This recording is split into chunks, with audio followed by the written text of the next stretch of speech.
Hi, my name is Jessa. I gave my mom a Mother's Day gift and watched her smile fall apart as she realized what it meant. I wasn't always the quiet one in the family, just the easiest to ignore. They replaced my mother, rewrote her legacy, folded her memory into brochures and speeches like she was never real. They took the trust she built for me and merged it into their empire, then told me I should be grateful. I smiled when they stole from me.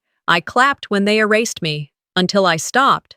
So, what do you give a mother who's not your mother, on the day meant to honor the one who actually loved you? Would you wrap the truth in ribbon too?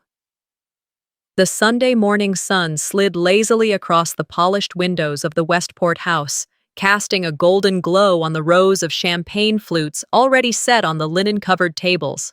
It was Mother's Day, the kind of day where appearances mattered more than sincerity. Every detail had been curated, from the hydrangeas imported from Charleston to the monogrammed cloth napkins folded just so on each plate. I stood at the edge of the lawn, behind the hedge that separated the main photo area from the pool. That hedge had become something of a metaphor lately, always nearby, always trimmed to perfection, always just enough to block me from view. Darlene laughed across the lawn, tilting her head back like someone in a toothpaste commercial. Her cream-colored silk blouse caught the breeze just right, and the crowd of guests, most of whom I didn't recognize, offered their applause. She was stunning, controlled, practiced, a vision of American motherhood, if ever there was one. She wasn't my real mother, of course. My real mother, Evelyn, had passed away 5 years ago, but her photo was no longer on the piano inside. In fact, I hadn't seen a single trace of her all morning. Today wasn't about Evelyn. It was about Darlene. The woman who married my father 9 months after we buried Mom. The woman who wore heels to backyard BBQs and once asked why anyone would grow vegetables when Whole Foods delivered. They had printed a massive family photo for the brunch: Darlene, Travis, Callista, Cyrus, and me, or so I thought. I walked up slowly to where it was mounted near the garden path. Guests were gathered around, complimenting how blended families could look so natural. I studied the image, not recognizing it at first, and then my stomach clenched. I wasn't in it. It was a photo from our trip to Jackson Hole last winter. I had taken it, actually, and now it had been blown up to 4 feet wide, mounted on foam core, and labeled Our Forever Family. Someone next to me chuckled. "Who's that girl with the camera in the reflection?" That girl was me. Before I could speak, a woman in a wide-brimmed hat turned to Darlene. "Is she your niece?" Darlene smiled effortlessly. "Oh, she's Travis's stepdaughter. Not our daughter, not even her stepdaughter, Travis's stepdaughter." And just like that, the hedge felt taller. Callista clinked a glass of rosé against mine, uninvited. "You need to get media trained, Jess," she teased. "You look so serious all the time." I wanted to respond, but my voice didn't work. I looked down at the name card clipped to my dress, the one the event planner insisted we all wear for media moments. Mine was printed in pencil. Everyone else's had gold-embossed lettering. Maybe they ran out of ink, I told myself. Maybe mine was added last minute. The rationalizing voice inside me had been working overtime lately. We all filed inside for Darlene's speech. The piano, once home to Evelyn's framed photo, now held a large white orchid. No one mentioned her. Not once.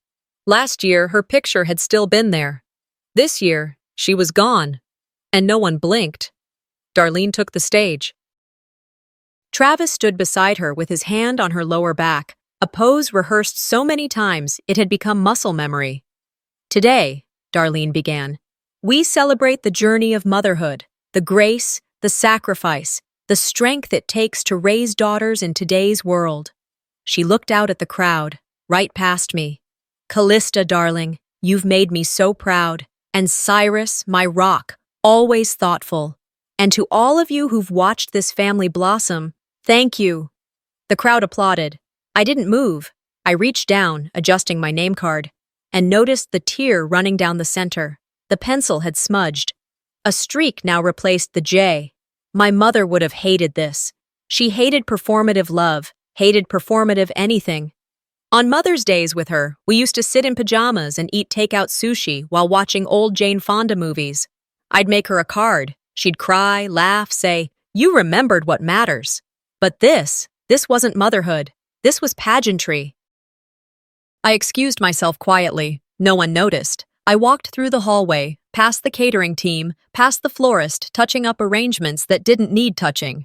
Upstairs, in my room, I sat at my desk. I opened the drawer. Inside, folded neatly, was a letter. 3 weeks ago, I'd written to Darlene, not because I believed she would change, but because I had to try. I'd written about how I felt unsafe when Travis entered my room without knocking, about the way he checked in a little too long, about the way she ignored it. I hadn't given it to her, and now I wasn't sure I ever would. I ran my fingers over the torn name card again. I realized something then. Not all wounds bleed. Some just quietly erase you, piece by piece, until even your name fades out. That photo haunted me all week. Not because I was missing from it, but because no one else noticed I was. By Monday night, the weekend's gloss had already worn off. The roses on the dining table wilted quietly. The monogrammed napkins were boxed and returned. The party favors had been redistributed, mostly to Callista's social media circle. In their place, a kind of manufactured calm settled over the house, like nothing had ever happened, except something had. I sat cross-legged on my bed, staring at the letter I never sent. The envelope was creased now, the flap slightly loosened from where I'd opened and resealed it at least 3 times. My name in the corner, the date in the top right. Nothing fancy, just lined paper, my handwriting, my voice. Quiet but deliberate. I'd written it the night I woke to find Travis standing in my doorway.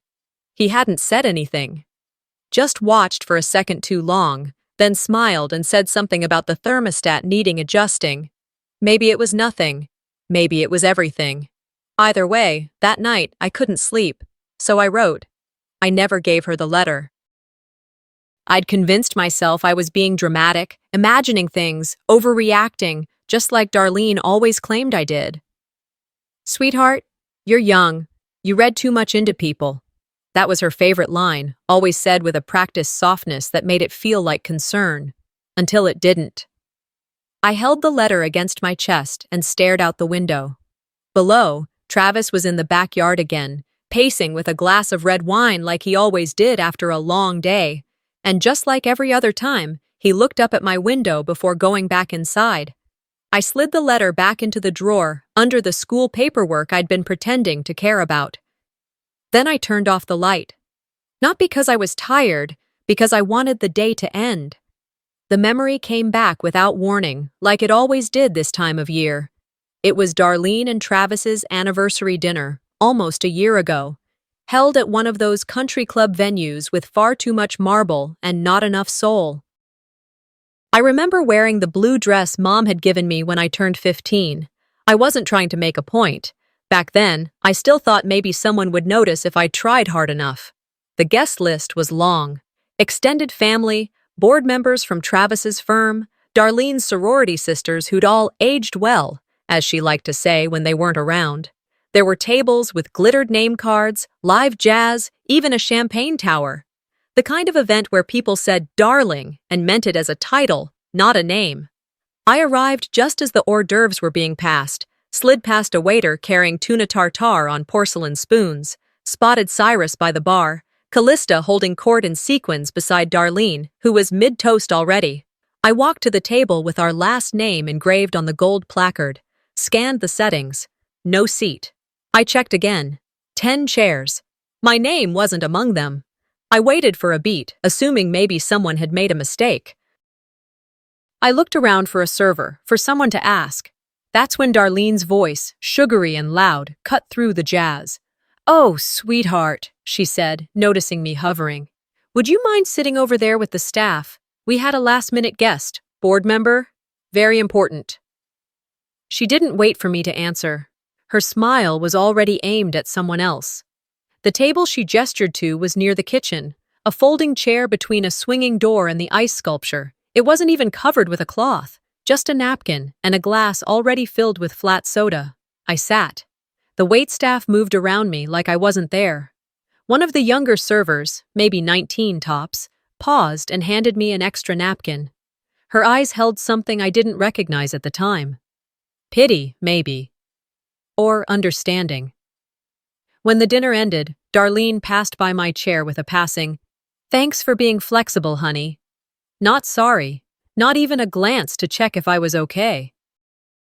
Back in the present, I got up from bed and walked across the hall to the linen closet. I pulled out the photo album Darlene insisted on maintaining. "For legacy," she once said. I flipped through pages of curated perfection. Callista at debate team, Cyrus at his Yale acceptance brunch, Darlene and Travis at every gala imaginable. Then I found it. The anniversary photo, the one printed large and hung at the country club for everyone to see. There they all were, lined up behind the table, Callista in the center, Darlene and Travis flanking her like political candidates, Cyrus off to the right. 10 chairs, 10 people. The empty one sat closest to the kitchen door. I stared at it for minutes. No one had cropped me out. I was never in it. I closed the album and put it back. The drawer clicked shut louder than I expected. I returned to my desk, reopened the drawer with the letter, and pulled it out again. I read the first line. "Dear Darlene, I'm writing this because you haven't been listening." I stopped there, because nothing about this house ever really listened. Not to me, not to Evelyn when she got sick, not to the silences between the words. Everything here responded only to praise and performance. I considered sealing it again, but instead, I folded it one more time and tucked it inside a new envelope. Then I labeled it, small and neat, to be read only when ready. I left it on her nightstand later that evening, slipped it under her framed photo with Callista, behind the scented candle that always smelled too sweet. I didn't expect her to read it, but I wanted her to know it existed. By Tuesday, I started noticing things I'd never paid attention to before. Not because they weren't there, but because I had stopped expecting them to matter. Expectations had a way of making small betrayals louder. But if you went quiet enough inside, you could hear the ones no one else would ever admit to. That morning, I was late to homeroom. I'd stayed up too late rereading my mother's last birthday card, and I overslept. The school hallway buzzed with chatter. Clusters of students lined up near the trophy case, where a new display had been set up overnight. Bright banners hung over a bulletin board that read, "Congratulations, scholarship recipients." I wasn't planning to stop. I usually didn't. But then I heard my name. Jessa Caldwell. She's on it. Wow. A girl from my literature class leaned into her friend, squinting at the board. "She got the Travis Family Foundation scholarship," the other whispered back. "Didn't know she was that close with him." I froze. Travis Family Foundation. I pushed through a few bodies to get a closer look.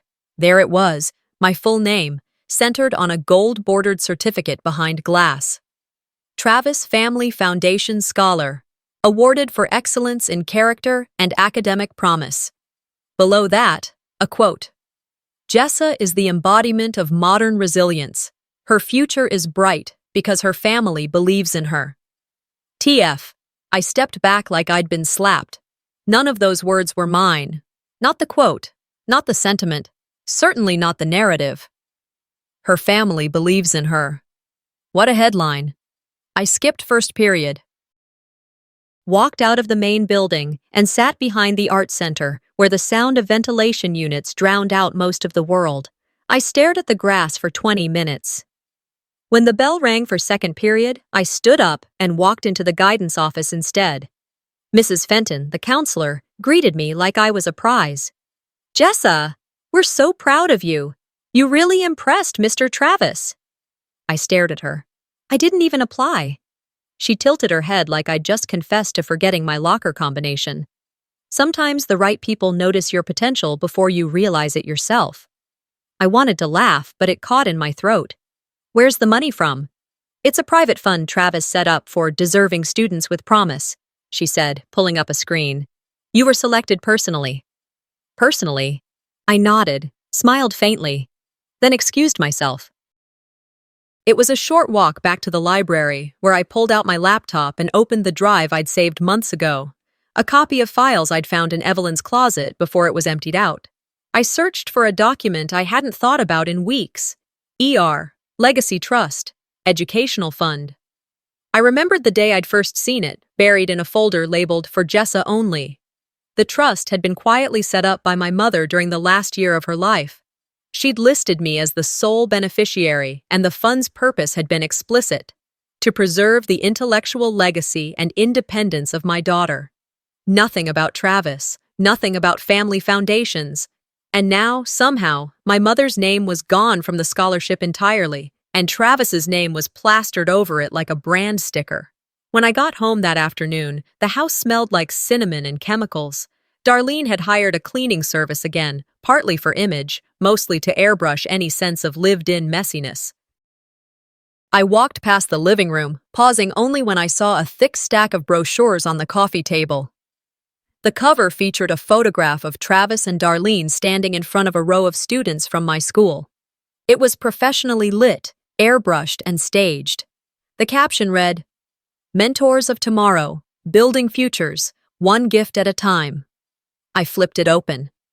There was my photo, smiling stiffly in a school uniform, one I only wore twice a year. Below it, a paragraph. With the support of the Travis Family Foundation, Jessa Caldwell has blossomed into a confident, driven young woman. Her gratitude speaks volumes about the power of family. My chest tightened. My gratitude? I hadn't said a word. They hadn't even asked. And yet, here I was, marketed like a success story, in a brochure neither of them thought I'd bother to read. Dinner that evening was grilled salmon and quinoa, plated like a photo shoot. Darlene had invited a neighbor over, one of the local fundraising directors. Halfway through the meal, she turned to me and smiled that magazine cover smile. "We're just so proud of you, Jessa. And you looked so lovely in the brochure. Did you see it?" I swallowed my bite before responding. "I did," Travis chimed in. "Told you she'd appreciate it. You've got a future, kid. Might as well let us show you off."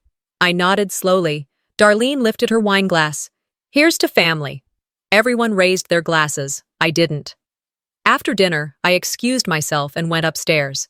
I closed my door, sat at my desk, and pulled out a fresh notebook. On the first page, I wrote, "Things that aren't theirs." I underlined it. Then I started the list. Evelyn's scholarship fund, my words, my face in their brochure, the trust that said, "For Jessa only." My mother's name. That last one, I wrote twice. I closed the notebook and stared at the ceiling. I thought of Evelyn and the way she used to say, "Names matter, baby."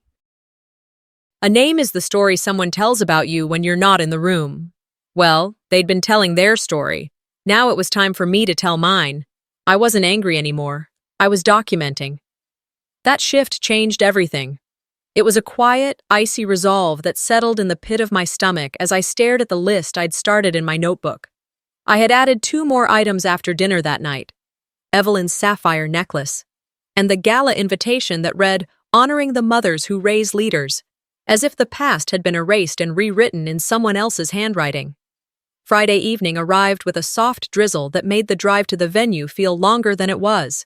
Travis, of course, insisted on arriving early. Darlene needed to be seen before the cameras started flashing. Callista showed up in a gown with a slit so high it could pass for a declaration of war, and Cyrus was Cyrus. Silent, distant, and deliberately unbothered. I rode in the second car, sitting between 2 flower arrangements and a tray of pre-wrapped gift bags. The scent of artificial lavender stuck to my coat. The venue was an old renovated library turned event hall, arched ceilings, gold-trimmed windows, the kind of place where history felt like it was pretending not to notice who was standing inside it now.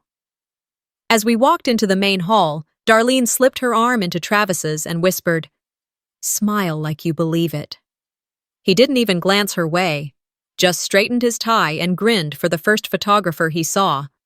I kept to the side, not because I was shy, but because the further I stood from them, the clearer everything looked.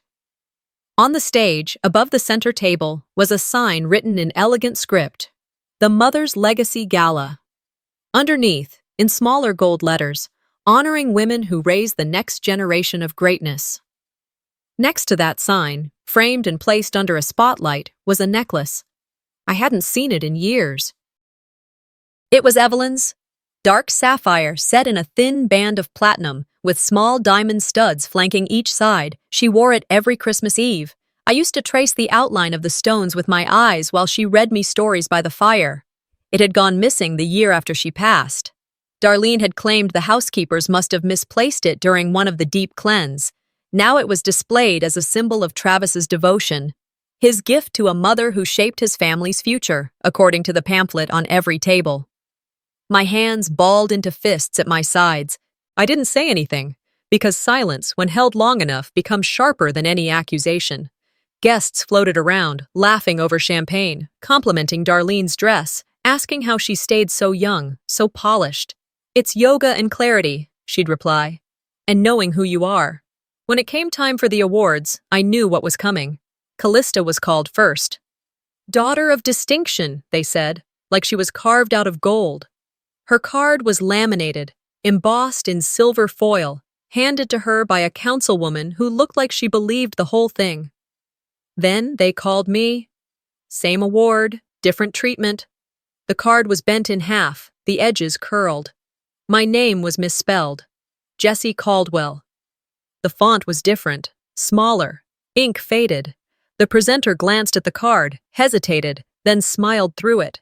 People chuckled, the polite kind of laugh you offer when you think something's too awkward to take seriously. Darlene clapped twice, leaned toward the mic and said, "That's just our sweet Jessie, never about the spotlight." My cheeks burned, but not with shame. Not anymore. I smiled, not for them, for myself, because that was the moment something in me clicked permanently out of place. Back at the table, I opened my phone and typed 4 words. Tonight, I stopped being sweet. Later that night, once we were home and the heels were kicked off, the compliments uploaded, the lipstick wiped away, I crept into the basement. The storage room was technically off limits, but no one really cared to check. I turned on the small wall light and walked past the labeled bins and boxes. Holiday decor, Callista's trophies, Travis's press kits. Toward the back was one marked ER, Evelyn Rose, my mother. I opened the box carefully. It smelled like cedar and something softer. Inside were manila folders, old photos, a small jewelry pouch, and a notebook. I didn't cry. I took out my phone and started taking pictures. Every page, every receipt, every handwritten note she left me about dreams, about college, about becoming a woman without losing your voice. I wasn't angry. I wasn't grieving. I was archiving. Because if they were rewriting the story, I would preserve the original. After I took the last photo of the file labeled ERTO Final Requests, I turned off the light in the storage room and crept quietly back upstairs. The house was still. Only the faint hum of the fridge and the occasional click of the heating vents filled the silence. Darlene and Travis had already gone to bed. Callista wasn't home, probably at some influencer rooftop event. Cyrus was away at school. It was the perfect time. I changed into my hoodie and sweatpants, pulled my hair into a knot, and took the tiny voice recorder I had bought with leftover bookstore gift cards. I'd tested it 3 times already. The battery held just under 6 hours. Long enough? Downstairs, I moved carefully. The old floorboards in the hallway creaked if you stepped on them wrong, so I used the side route through the dining room, past the china cabinet Darlene kept locked like it held national secrets. In the living room, I crouched behind the far left speaker, the one no one ever dusted, and slid the recorder behind it. That speaker sat closest to Travis's usual spot. He liked his right side facing the fireplace, said it made his voice sound balanced on Zoom calls. Narcissistic or not, it worked in my favor. The next morning, I woke early. I was nervous, but not about school or an exam. I was nervous in a way that felt new, like I was about to jump off something, and part of me was finally ready to hit the ground. The day went by slowly. I faked attention in class, checked the recorder remotely through the app I'd synced it to, and waited. Around 7:41 p.m., the audio feed activated. I slipped my earbuds in and listened. It started with wine pouring. Then Travis's voice. "Look, it's all consolidated already. There's no point in going backward." A pause. Darlene. "But what if she finds out?" "She won't. And even if she does, what's she going to do? She's 17. She's lucky to be here. He laughed. Darlene didn't. She'll be grateful one day, he added. We're setting her up to succeed, not hoard her dead mother's trust. Besides, it looks better with our name on it. People don't care about legacies unless there's a branding story behind it. Darlene responded softly. Let's make it seem like it was always ours. I hit pause. My throat dried instantly, not from shock, but from something colder. Not fury, not sorrow. It was a kind of stillness, the kind that happens just before a room full of people realizes the fire alarm isn't a drill. I listened again, this time slower. The way they spoke about me, like I was a line item. Like the future my mother bled to leave behind was just a tool in their image campaign. They didn't just steal from me, they talked about it like I was too stupid to notice.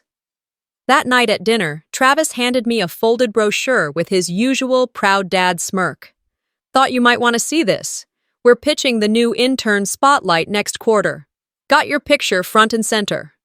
I took it, unfolded it slowly, eyes meeting his only for a second. The cover said, Tomorrow's Leaders, the Foundation's Promise.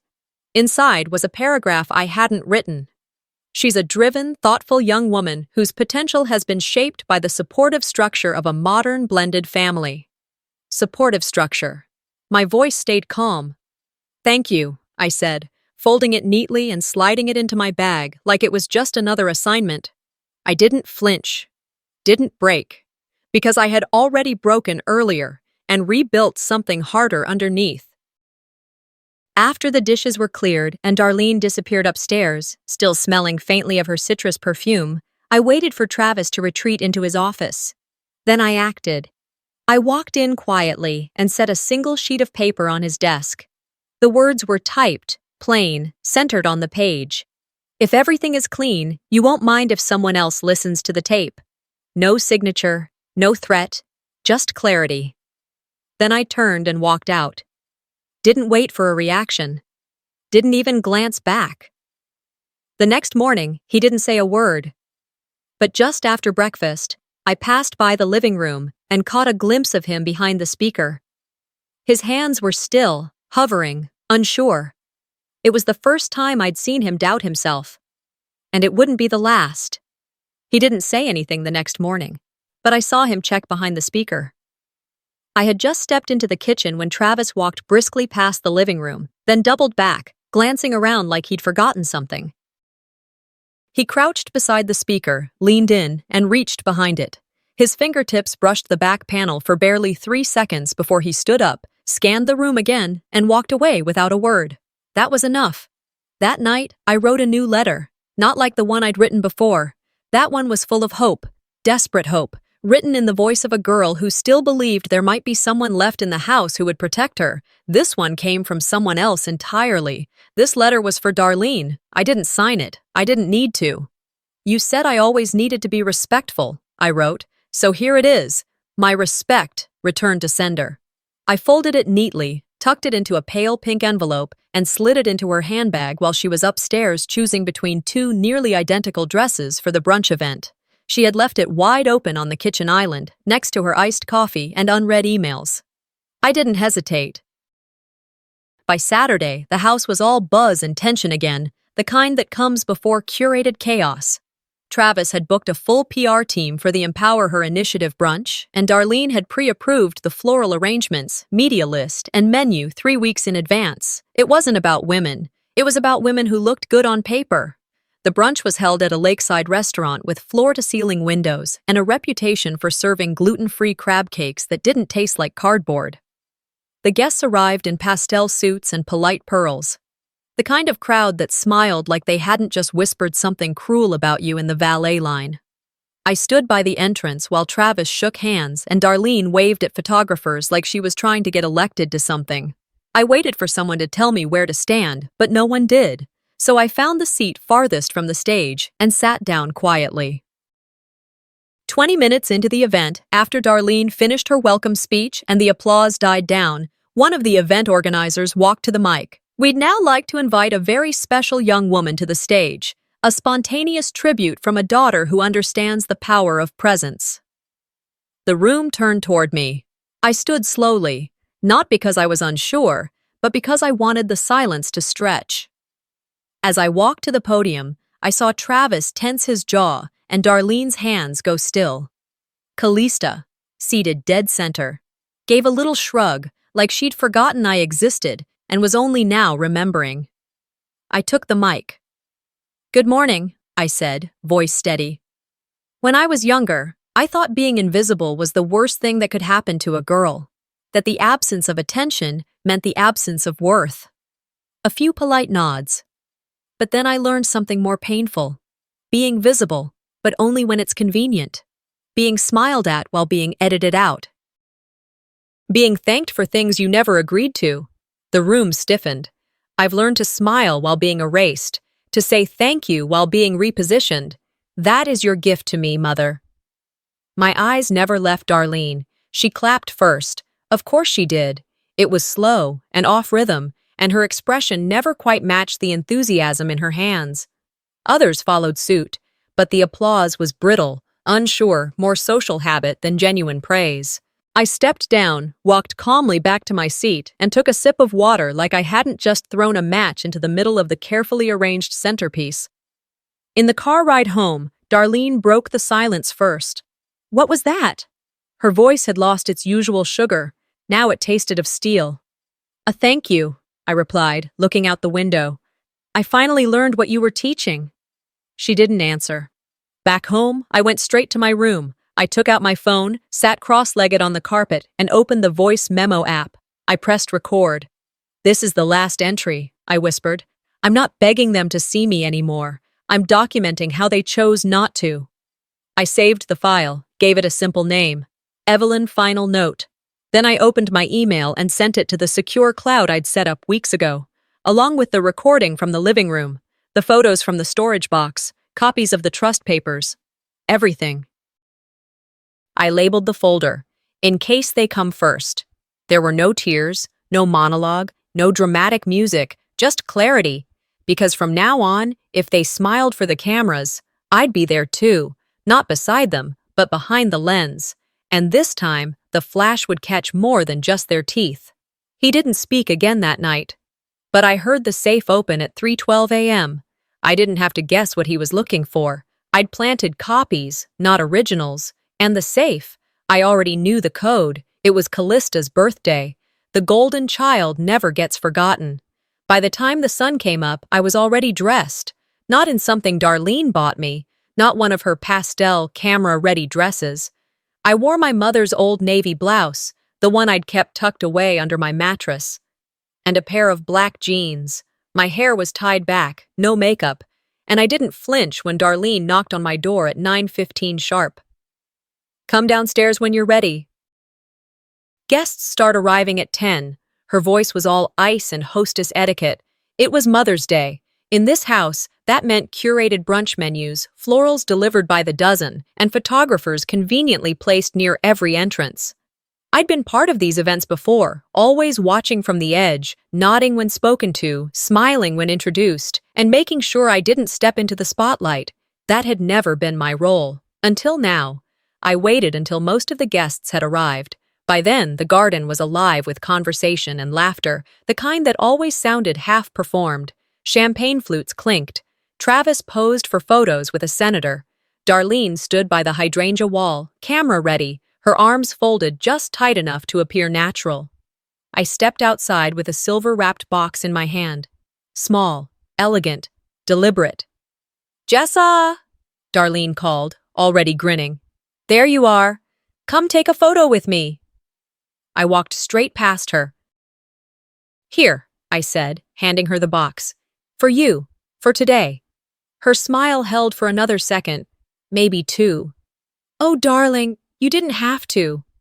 "I know," I said, "but I wanted to. It's personal." She opened it right there. Inside wasn't jewelry, not perfume, not a sentimental trinket. It was a bound dossier. On the cover, a daughter's gratitude. She opened the first page and saw a photo of my mother holding me in her arms at the beach. Evelyn's handwriting was scribbled at the bottom. She loved the water even before she could swim.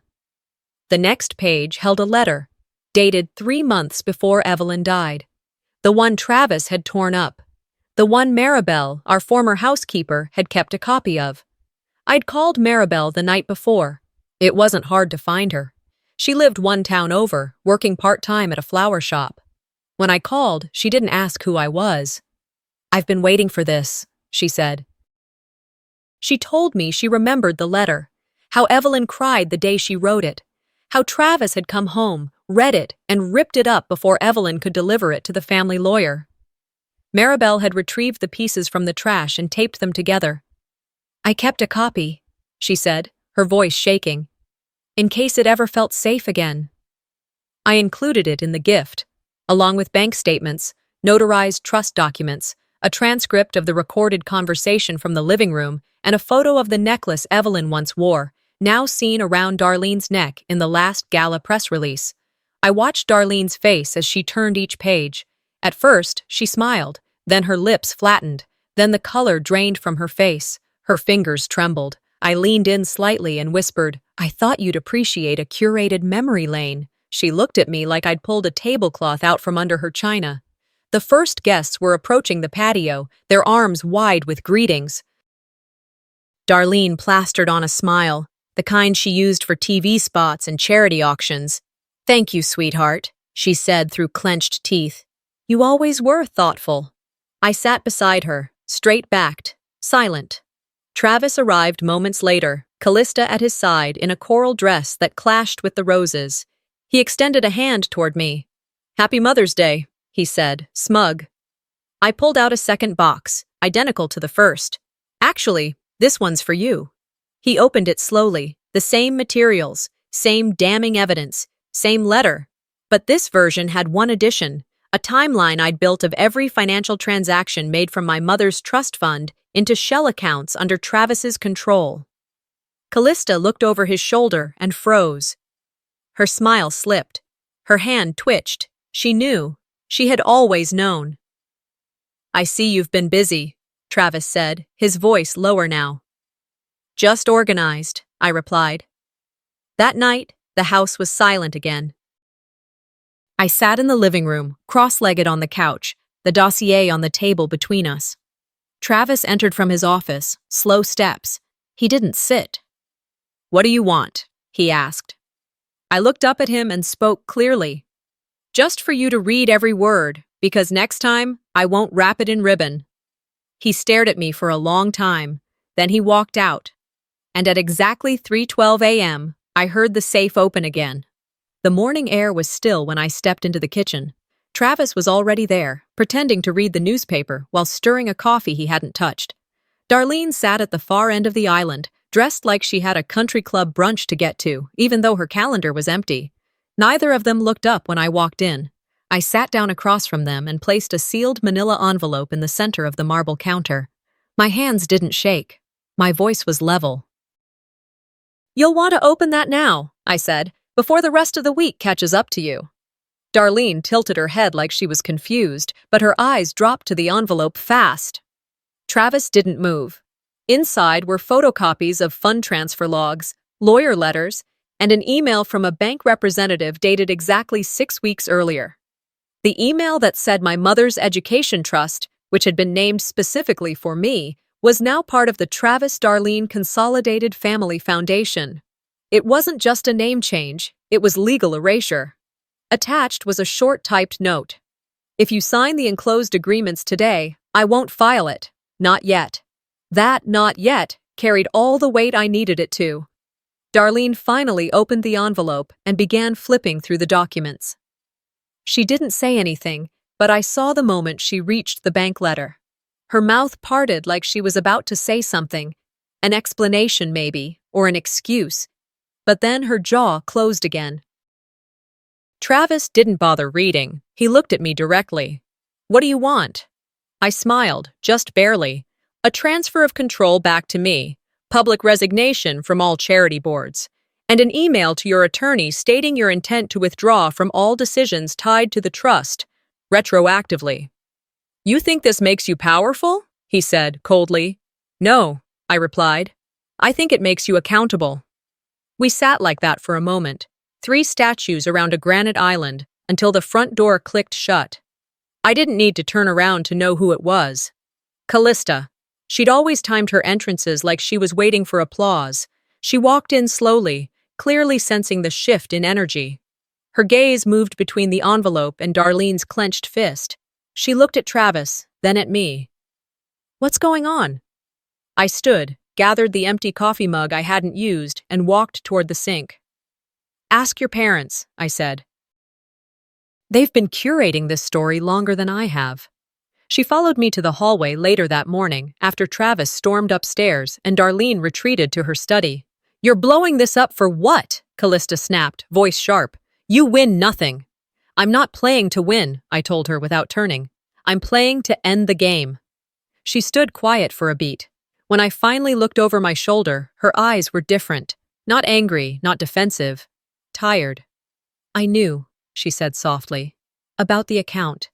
I just thought, maybe if we all stayed quiet, it would go away." I nodded once.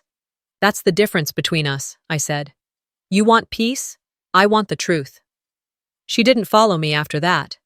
Later that afternoon, while Darlene was still locked in her office, I stepped into my room and opened the drawer where I'd kept the original printed email from the bank, the one confirming the unauthorized fund merge. I remembered the moment I received it. I had been alone in the library, pretending to study for my finals, when the subject line appeared on my phone.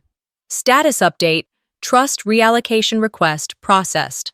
My chest had gone hollow before I even opened it. Inside, the email confirmed that my mother's original trust was no longer active in its original form. The funds had been combined with another, unnamed foundation. The email was signed with a first name only, Laura. And I had to call twice to get confirmation that Travis had signed the documents himself.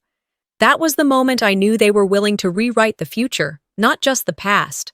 By evening, I had everything ready. I called Cyrus. He didn't pick up right away, but when he did, he sounded wary. "I need you to come home," I said. "I've got exams next week." "I'm not asking," I interrupted. "I need a witness." He arrived an hour later, dressed in the same Yale hoodie he always wore when he wanted to be taken seriously. He didn't ask questions. He sat quietly in the living room while I laid out the papers. Travis entered first, followed by Darlene, both wearing the kind of expressions people reserve for depositions. "This is what's happening," I said, gesturing to the table. "You're going to sign these. You're going to release control of the trust, publicly and permanently. Darlene, you're going to resign from every charity board you serve on, all of them, and issue a statement about restructuring your public involvement." "And if we don't?" Darlene asked. I looked at Cyrus, then back at her. "Then I release everything. To the press, to the district attorney, to every donor who's ever cut a check to your foundation." Travis reached for the pen first. It was the Mont Blanc. My mother's. I had taken it from the ER box 2 nights ago, polished it clean, and filled it with new ink. When he touched it, something flickered in his eyes. Recognition, maybe guilt, maybe just fear of what Evelyn might have said if she were still alive. "You stole my inheritance," I said, watching him sign. "But you forgot what she really left me, her fight." The pen clicked shut, and that sound was louder than anything they said the rest of the night. They gave me the documents, the money, the silence. But they couldn't give me my mother back. And maybe that was the part I'd accepted long before the papers were signed, long before the final conversation in the living room, when the power shifted quietly but irrevocably.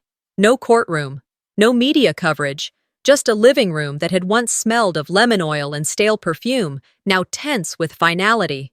It took exactly 13 days from that meeting for the transition to complete. Travis signed every form without making eye contact. Darlene sent a string of carefully worded resignation emails. Callista disappeared from social media like someone erasing her own shadow. The press never caught wind of it. There were no headlines, no family scandal to dissect on podcasts. And I didn't need them to know. Some victories don't arrive with applause. They don't show up wrapped in vindication or dramatic exits. Some wins are silent, private, permanent. I moved out on the 15th day. The apartment wasn't much, A small one-bedroom in an older part of town, barely large enough for a dining nook, with baseboards that needed repainting and a sink that creaked when the water ran too hot. But it had windows that caught the morning light and walls that held no one else's memories. It was mine. I chose every piece of furniture myself. Nothing inherited, no antiques with names etched into their history. Just things I built with my own hands, shelves I assembled, chairs I balanced. I even carried the boxes in by myself, one at a time, like each load was an offering to the life I was finally creating. The first thing I hung was a photo of Evelyn. She was smiling, sleeves rolled up, crouched in the dirt beside her garden. No scarf on her head, no shadows under her eyes, just sunlight, green stems, and the quiet power of a woman who still believed in spring. It was before the chemo, before the silence, before the hollowing out of her voice, before she started disappearing from every picture frame and wall.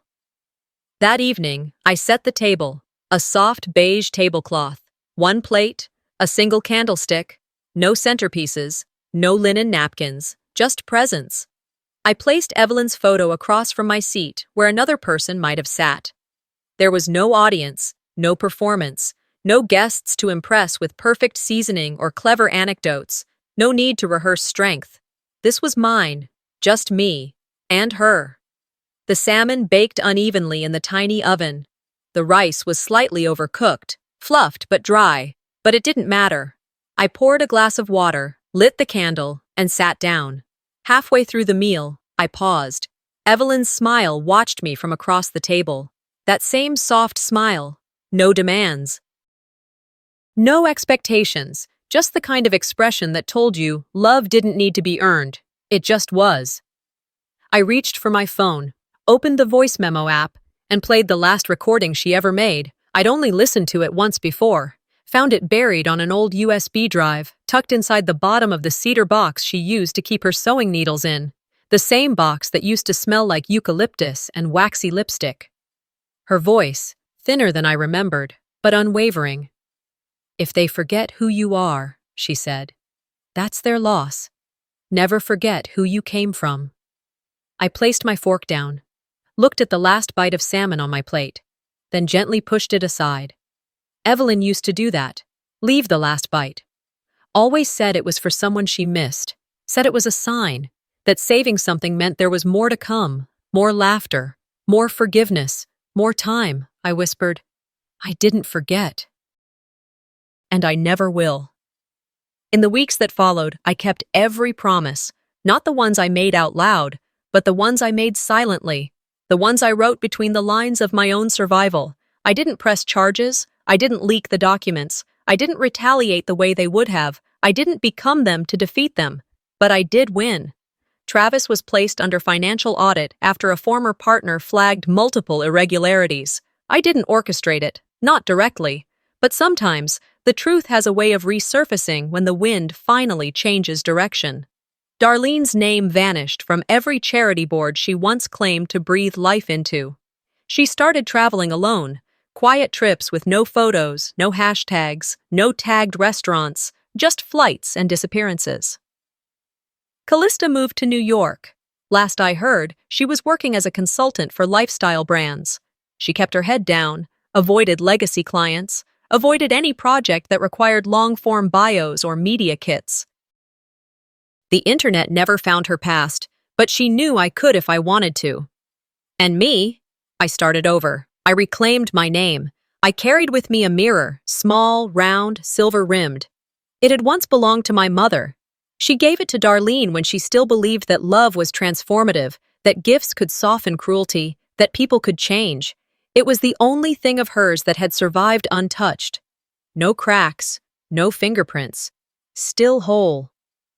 Before I left the old house, I placed it gently back on Darlene's dressing table. A final offering. Not forgiveness, just closure. Taped to it was a small note. You taught me to smile into lies. She taught me to face the truth. The apartment was quiet, but not empty. There's a difference. Some nights I cooked too much food, packed the leftovers carefully, like I expected someone to stop by, like I was still waiting for someone to come home.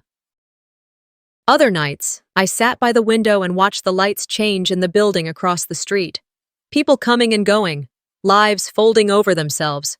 There were still things that hurt. There were still moments that caught me off guard. An old email thread, a photo buried deep in the cloud, the scent of Evelyn's hand cream on a scarf I hadn't washed. Closure didn't erase grief. Healing didn't erase memory, but I didn't need to forget to move forward.